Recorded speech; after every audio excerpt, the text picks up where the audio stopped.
Petugas terpaksa membakar bangunan di Binjai, Langkat, Sumatera Utara karena jadi lokasi judi dan peredaran narkoba. Sebelumnya puluhan orang diamankan saat asik bermain judi.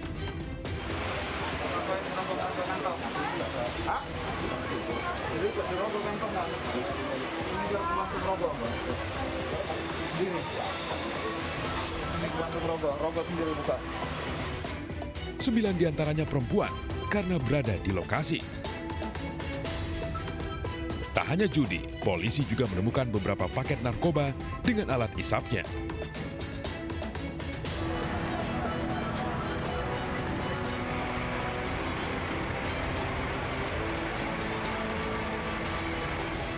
Ruko 2 lantai terbakar di Cibinong, Kabupaten Bogor, Jawa Barat.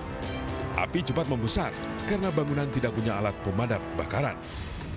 8 mobil pemadam berikut 50 petugasnya diturunkan agar api tak merambat ke bangunan lain.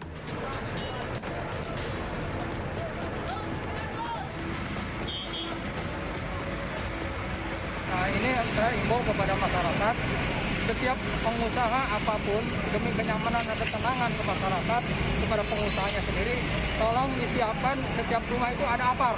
Maka saya tadi cek kepada pengusaha ini, dia tidak memiliki apar sedikit pun. Nah, ketika kejadian api kecil aja, dia tidak bisa menanggulangi lebih awal. Sekitar 2 jam api baru bisa padam. Dugaan sementara kebakaran karena korsleting listrik.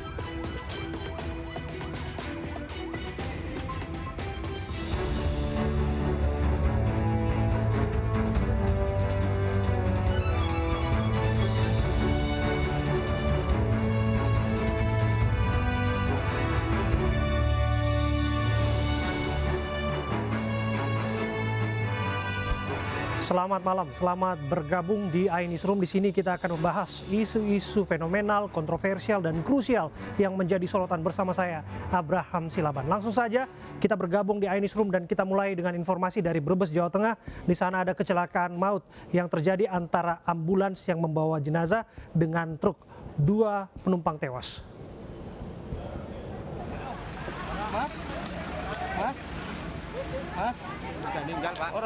Kecelakaan mobil ambulan dengan sebuah truk di Jalan Raya Kuta Mendala, Kabupaten Brebes, Jawa Tengah terjadi dini hari tadi. 2 orang korban tewas, yakni supir ambulans dan seorang penumpang yang duduk di depan. Sementara 3 orang penumpang pengantar jenazah mengalami luka-luka. Kejadian bermula saat mobil ambulan berusaha mendahului kendaraan lain di tikungan. Namun dari arah berlawanan melaju truk hingga tabrakan tak terhindarkan. Ambulan tersebut serempetan dengan truk yang tidak dikenal. Nah, sampai saja ini kita juga masih nyari informasi itu. Jenazah yang dibawa mobil ambulan tersebut telah diangkut mobil ambulan lain. Pemirsa, polisi hingga kini masih terus mencari siapa aktor di balik teror kolor hijau yang terjadi di Langkat, Sumatera Utara. Berikut informasinya.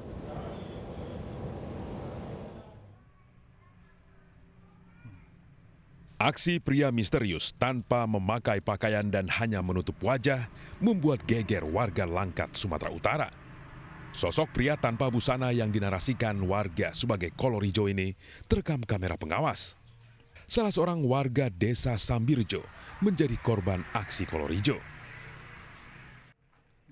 Tidak tanggung-tanggung, kolor hijau berhasil memasuki rumah dan ke kamar tidur.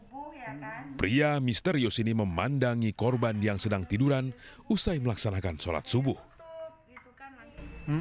Pas balik arah gini dia pun spontan langsung gini juga melompatin. Lampu ini hidup nggak? Hidup semua. Jadi Ibu nampak posisi dia? Nampak. Sama mukanya tertutup? Asli, mukanya aja yang tertutup, nggak bisa lah. Cuman postur belakang lah, kalau depan nggak nampak karena dia kan udah berbalik arah ke sana ya kan. Dia pada saat itu nggak lari ya Bu ya? Nggak, jalan Tapi santai. kayaknya dia santai, nggak takut gitu? Saya teriak tolong-tolong pun dia santai jalan. Macam nggak ada kejadian gitu kan, macam. Menurut warga, sosok kolor hijau ini sering dikejar masyarakat. Namun setiap dikejar warga selalu berhasil lolos.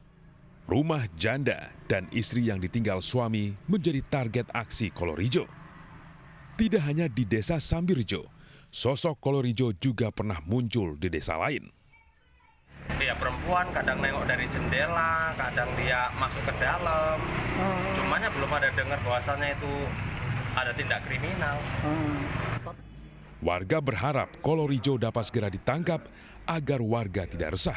Polisi pun mengimbau warga untuk melakukan ronda malam untuk mengantisipasi kejadian tersebut terulang. Yang jelas teror tersebut sudah membuat warga resah, dan apa tindak lanjutnya saya akan mengajak Anda untuk menuju ke Langkat, Sumatera Utara bersama rekan saya yang akan melaporkan dari sana, Muhammad Zainal Tanjung. Selamat malam Zainal, apa tindak lanjut dari polisi mengenai kasus ini? Sudahkah pelaku ditangkap? Ya, sampai sejauh ini pria misterius yang warga sebut sebagai kolor hijau masih berkeliaran. Polisi masih belum dapat menangkap pria misterius kolor hijau ini, Mas. Oke, setidaknya pemeriksaan saksi-saksi atau orang yang diduga sudah dilakukan tidak? Sejauh ini polisi sudah memeriksa rumah korban yang pemilik rumah korban yang memiliki CCTV, Pak Mulyadi, dan juga ibu yang tempat rumahnya dimasukin kolor hijau. Tapi sampai sejauh ini masih batas pemeriksaan dan polisi sudah melakukan menggiatkan lebih intensif patroli dan mengajak warga untuk bersama-sama berpartisipasi apabila menemukan sesuatu yang mencurigakan segera melapor ke polisi. Demikian, Mas. Ya, Zainal, isu ini kan sudah hampir sepekan. Bisa dikatakan menjadi perbincangan publik di sana, menimbulkan keresahan warga yang tinggal. Apakah kira-kira warga mengetahui karakteristik perawakan dari pelaku, orang kampung sana atau di luar kota tersebut atau kampung di sana? Ya, ini saya luruskan. Ini sebetulnya masalah kolor hijau ini sebelum Ramadan pun sudah ada beraksi. Tapi baru kali inilah berhasil rekaman CCTV. Warga sudah sering rumahnya digedor-gedorin, mencurigakan jendelanya digedor, terutama orang yang suaminya tidak ada di rumah. Dan sampai sejauh ini,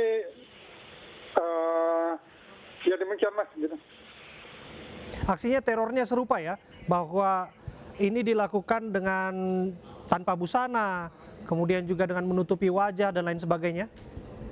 Ya, selama ini warga tidak tahu orangnya siapa. Tapi setelah terekam CCTV, warga makin resah karena ternyata yang rumahnya sering mencurigakan digedor-gedor jendelanya itu, mereka itu pelakunya tanpa busana. Demikian, Mas. Oke, dari laporan warga karakteristik dan perawakannya sama? Nah, ini kan berada di pedesaan, Mas. Mereka masih menjunjung tinggi rasa kekeluargaan. Mereka tidak berani menuduh sipolan gitu. Siapakah orangnya?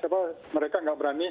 Cuman warga sudah menduga-duga ini pelakunya berada di kampungnya karena tersangka itu tidak dapat melarikan diri, jalannya pelan gitu. Jadi dengan kecepatan pada saat jam 5.30 dipergokin ibu yang tadi rumahnya dimasukin. Jadi warga sudah bisa menyimpulkan ini kayaknya warga sekitar. Oke, artinya sudah ada orang yang dicurigai di sana ya? Cuman nggak berani menuduh gitu, Mas. Ini kan mereka ini keluarga besar kebanyakan gitu, apalagi di kampung-kampung ini, Mas. Oke, bagaimanapun proses hukum akan berlanjut bagi orang yang melakukan tindakan teror ini. Satu hal ingin kami pastikan, betulkah polisi dalam tanda kutip ya, kesulitan untuk mengungkap pelaku sampai pada akhirnya per hari ini pun Anda disebutkan mengontak aparat yang berwenang belum berkenan untuk menyampaikan informasi mengenai penanganan kasus ini? Ya, kita memang tadi udah minta konfirmasi kepada yang berwajib untuk minta keterangan. Jawabannya tidak mendapat respon yang baik gitu. Kita nggak tahu juga apakah penyelidikan polisi sudah sampai sejauh mana, Mas. Tapi hingga saat ini tersangka pelakunya masih berkeliaran. Demikian, Mas. Bahwa di sana secara swadaya warga setempat, masyarakat melakukan sistem keamanan lingkungan atau ronde malam itu sudah dilakukan? Dari saya kontak ini mereka sudah melakukan ya, Mas. Tapi mereka kan kesulitan. Si kolor hijau ini menjelang subuh beraksinya gitu. Jadi ya sudah dilakukan sebenarnya, Mas. Oke. Apa desas-desus yang ada di tengah masyarakat saat ini? Karena kan kaitan kolor hijau juga penyebutannya ini juga ini menjadi hal yang sedikit dalam tanda kutip ya menarik untuk dibahas. Siapa yang pertama kali menyebutkan istilah itu? Bagaimana Anda menjelaskannya? Ya, istilah kolor hijau bermulai dari warga sekitar gitu Mas. Mereka karena budaya mereka mungkin di situ kan banyak mereka dominan suku Jawa, jadi mereka menariknya ini adalah kolor hijau dan berkaitan dengan ilmu ada berbagai pendapat. Ada yang katanya di sini ya ini mungkin dengan ilmu kebatinan, ada juga ini karena murni mencuri, tapi warga lebih banyak kepada ilmu kebatinan dengan orang-orang yang ingin mengasah ilmu kebatinan gitu Mas. Ada afiliasi dengan aliran sesat barangkali begitu ya? Atau jangan-jangan pelaku ini adalah orang yang mengalami gangguan mental atau gangguan kejiwaan? Apakah ini juga dimungkinkan? Kalau dari yang berhasil saya rekam dari warga sekitar, ada juga yang menyimpulkan demikian. Ini mungkin ada orang punya kelainan tersendiri gitu Mas. Warga masih menunggu pihak kepolisian segera menangkapnya. Oke, satu hal bahwa target dari teror ini dilakukan pada perempuan yang seorang diri, entah itu janda, entah itu istri yang sedang ditinggal suami.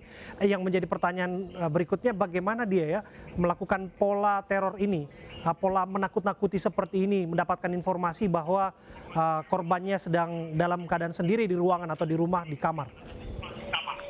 Ya, ini juga yang jadi perdebatan warga gitu. Warga juga menyimpulkan karena sudah beberapa kali kejadian, korbannya itu sepertinya ibu perempuan sendiri atau janda atau yang sedang suaminya ditinggal merantau, meskipun ada juga yang suaminya ada di rumah, demikian gitu Mas. Yang jelas ini adalah teror pelecehan seksual. Kita sudah lihat videonya. Kita berharap pelaku ini akan segera diungkap dan warga bisa tenang. Terima kasih atas informasi Anda, Muhammad Zainal Tanjung, kontributor iNews yang bertugas di Langkat, Sumatera Utara. Pemirsa, pegawai KPK yang dipecat karena tes wawasan kebangsaan akan buka suara malam hari ini di iNewsroom. Kami akan kembali dengan informasinya saat lagi.